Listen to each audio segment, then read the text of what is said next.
2027, l'année où 11 villes et organisations civiques veulent que seuls des bus à zéro émission soient vendus en Europe.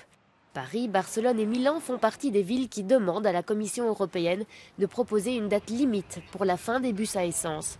Ils affirment que sans action au niveau européen, l'offre ne pourra tout simplement pas répondre à la demande si l'on veut atteindre les objectifs écologiques.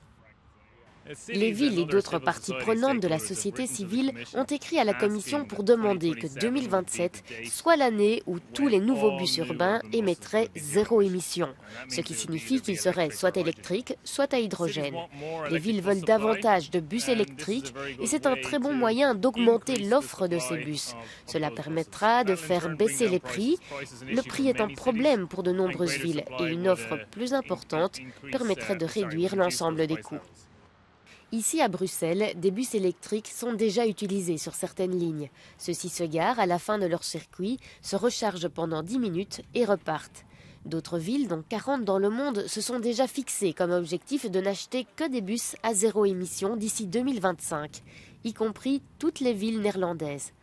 Et bien que le commissaire européen à l'environnement ne veuille pas s'engager sur une quelconque date limite pour le moment, il estime que l'idée que les villes le fassent elles-mêmes est un pas dans la bonne direction. Il s'agit avant tout de l'exemple que vous montrez aux citoyens. Ainsi, si les villes ne sont pas en mesure, avec leur pouvoir d'achat, d'acheter et d'assurer une mobilité propre aux citoyens, comment pouvez-vous ensuite demander aux citoyens d'acheter une voiture propre, alors que la ville n'est pas en mesure de fournir des bus à air pur?